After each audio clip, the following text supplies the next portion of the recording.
Olá pessoal, eu sou o Sage Merlin, bem-vindos à minha torre e vou continuar com o diário de campanha do Age of Ashes. Eu decidi aglutinar 2 sessões em um diário porque uma das sessões foi muito curta e a gente acabou fazendo muito pouca coisa. E na primeira sessão, depois de lidarem com as feridas do grupo, eles decidiram ir até a fortaleza dos Hell Knights para continuar com a missão que foi dada a eles, tanto procurar o Calmont quanto tentar entrar em contato com os Bramble Brashers. E uma vez que eles chegaram, eles encontraram um grupo de cachorros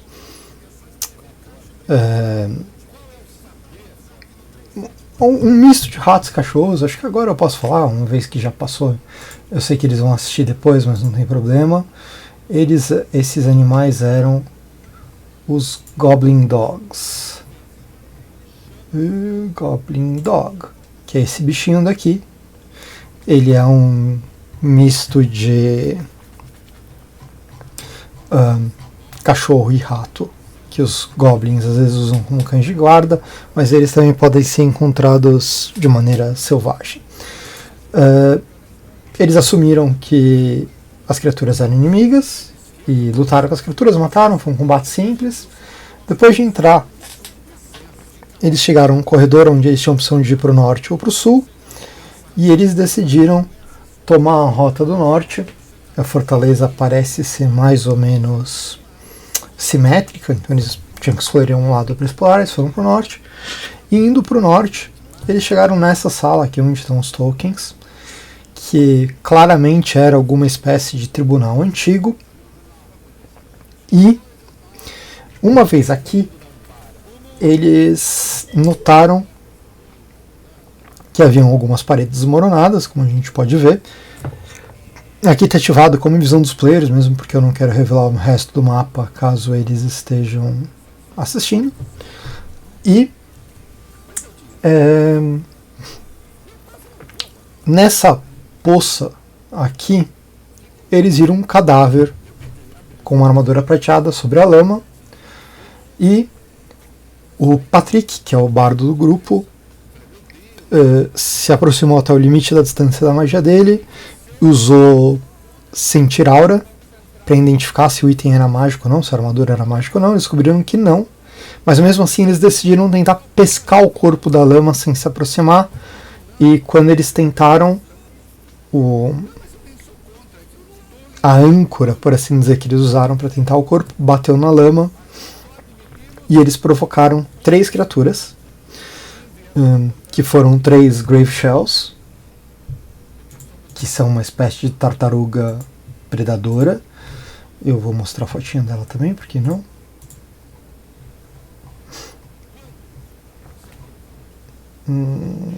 Grave Knight. Ih, eu não tenho Grave Shell aqui. Vou precisar fazer diferente. Bestiário. Grave Shell. Bom saber que isso é uma criatura que só tem na aventura. Bom, de toda forma, esse é o Grave Shell, uma espécie de uma tartaruga com os espinhos nas costas. É um bichinho interessante. De toda forma, eles enfrentaram 3 dessas criaturas. Não foi um combate muito difícil, porque elas são criaturas grandes, e a gente pode ver que essa sala não tem tanto espaço para elas se manobrarem. E fora isso, a Tiris usou uma magia de Grease nessa área daqui, o que limitou e atrapalhou bastante o movimento das tartarugas. Acabou sendo um combate relativamente simples. Acho que eles tomaram 1 ou 2 golpes o combate todo. O Grave Shell, o Grease tem uma coisa interessante na magia que a gente descobriu conforme a gente foi jogando, que é o fato de, aqui está a magia, ela tem uma área de 4 quadrados contínuos ou um objeto de bulk 1 ou menos. E aí, quando você conjura na área, que foi o que a Tiris fez, todo o chão sólido na área é coberto com graxa. Cada criatura em pé na área engraxada precisa fazer um teste de reflexos ou de acrobatics contra o DC da magia ou cair prone. Ou seja, ou cair. Criaturas usando uma ação para se mover para dentro da área durante a duração da magia precisam tentar ou um teste de reflexos ou um teste de acrobatics para manter o equilíbrio. Uma criatura que se arrasta ou usa ação de passo, de step, não precisa fazer esse save. E aí, eu me dei conta que, diferente do Grist da quinta edição, não vou puxar aqui a magia de Grist da quinta edição, mas a Grist de quinta edição, você essencialmente precisa fazer testes todo turno. Aqui não. Aqui é só se você está na área quando você começa a magia nela, ou se você está se movendo para dentro da área. Mesmo se eu tratar cada quadrado individual, bom, aí talvez a magia fique um pouco mais forte, na verdade. Se eu tratar cada um dos quadrados individuais como uma área, então se a criatura se mover, deixa eu mudar o meu... Se a criatura se mover... tá por baixo, tá me zoando, tá? Deixa eu fazer assim.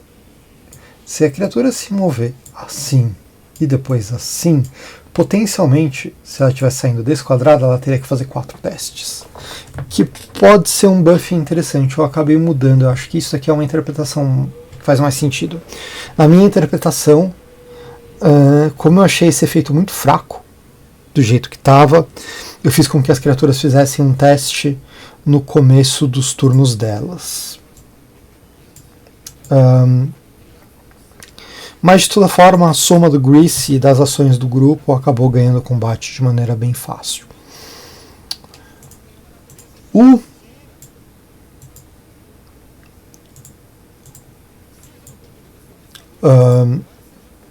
Depois de derrotarem essas tartarugas, esses Grave Shells, os nossos aventureiros foram fuçar a área e o corpo. No corpo eles encontraram algo como 6 peças de ouro e na área mais umas 40 peças de pratas espalhadas debaixo dos bancos de pessoas que deixaram cair no chão. Fora isso, eles decidiram explorar esta área daqui, esta portinha. Deixa eu... a Tiris está aqui, ok. Deixa eu mover a Tiris aqui e abrir essa porta só para o pessoal poder ver.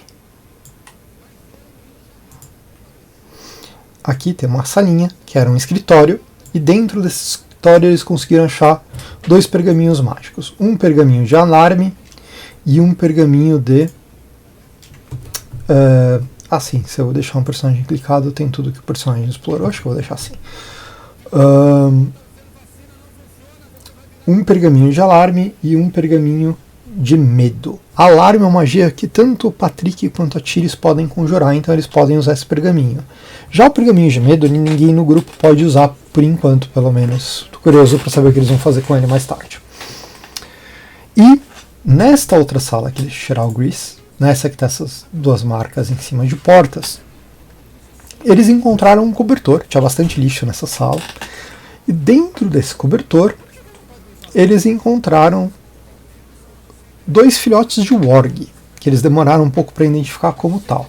Depois que eles identificaram como tal, eles ficaram na dúvida do que fazer. Primeira reação foi pensar em matar, que na verdade me parece muito razoável, uma vez que são criaturas que potencialmente são más. Mas, depois de alguns testes de natureza, eles se deram conta que eles podem tentar domesticar esses filhotes, ainda mais que são bem filhotes, e deixá-los serem criaturas menos...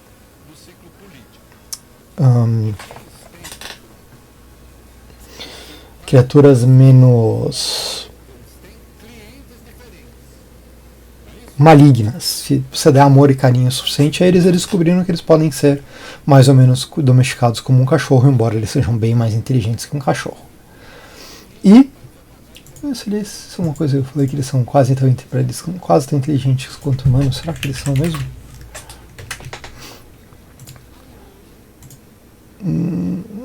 Menos 8 de inteligência. Isso é bastante coisa. Então, aqui está a imagem do Org. No Pathfinder eu achei essa imagem linda. No geral, o Org é um lobão meio deformado e feio, né? Nas várias versões em que a gente vê. Eu achei esse tão bonito. Ele me lembra muito o Winterwolf. De toda forma, a Tiris e o Bungo decidiram cada um adotar um dos 2 filhotes e treiná-los. Aí eles pegaram um pouco da carne das tartarugas que eles mataram e prenderam os filhotes nessa sala daqui por enquanto, para os filhotes ficarem seguros e alimentados e para eles não fugirem, não causarem problemas, etc. Porque eles também não podem ficar carregando 2 filhotes por aí enquanto eles exploram a masmorra e os bichos não estão domesticados e treinados. Faz muito sentido. E aí eles decidiram explorar essa área aqui em cima, onde está o Mormor. Deixa eu trocar de visão de personagem. E a gente pode estar vendo que tem um outro escritório aqui. Quando eles abriram a porta para este escritório, eles se deram conta de que tinha um orc adulto nessa sala. E aí eles entraram em combate com o orc porque o orc não estava muito feliz sem ter a soneca dele incomodada. E esse foi um combate bem mais interessante e intenso do que o das tartarugas, embora fosse uma criatura só. O Org,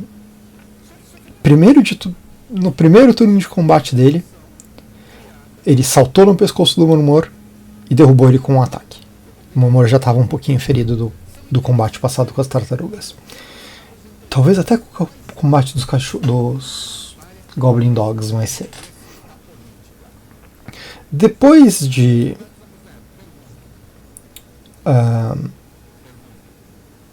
derrubar o Mormor, a pessoa mais próxima era a Aren. E ele atacou a Aren. Ele prendeu ela nas presas dele. Aí durante o resto do turno de combate, o pessoal continuou atacando o Org, mas não foi suficiente para derrubá-lo. A Tiris, que é uma feiticeira faérica, então ela tem acesso a magias de cura, porque ela tem acesso à lista primal de magias, curou o Mormor, mas ele estava debaixo do Org. E o Org, no turno dele, precisou de 2 tentativas, mas conseguiu engolir a Aren. E no ato de engolir, ele deixou ela inconsciente. E aí o pessoal ficou um pouco mais preocupado, porque com ela inconsciente dentro dele, ela potencialmente poderia morrer bem rápido. Recebendo uma falha, potencialmente duas falhas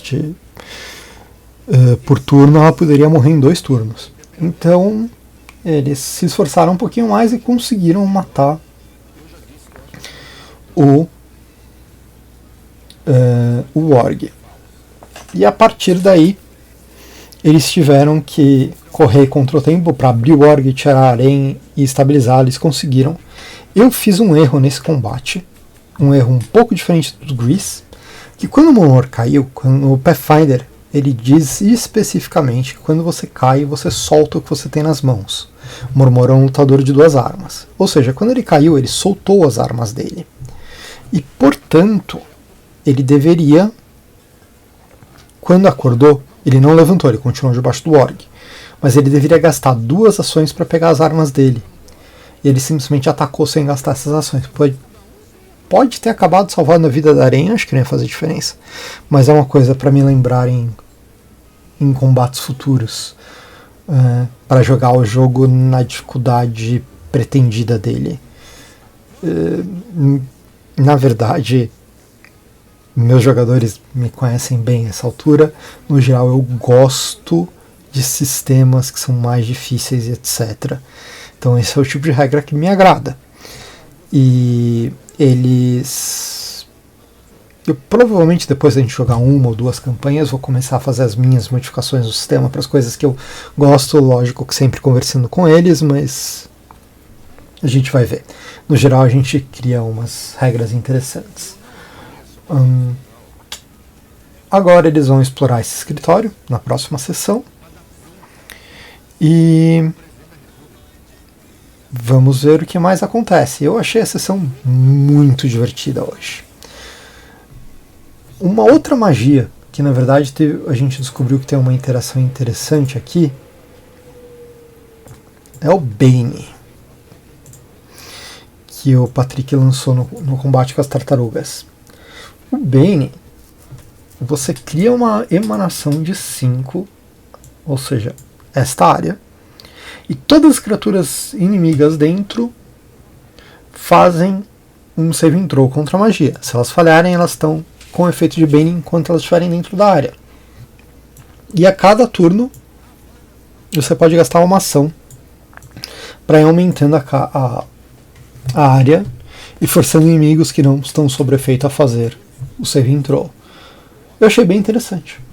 É uma magia, uma maneira bem diferente de Bane funcionar. Como ele conjurou e se afastou das tartarugas, no final não fez diferença. Mas pode ter aplicações interessantes. A magia eu achei bem legal. Acho que é isso por agora, pessoal. Obrigado, até mais. Vamos ver o que mais vai acontecer ainda. Eu ainda vou me agitando na maneira de fazer os recaps do meu diário de campanha, mas eu espero que vocês estejam curtindo. Até mais, obrigado.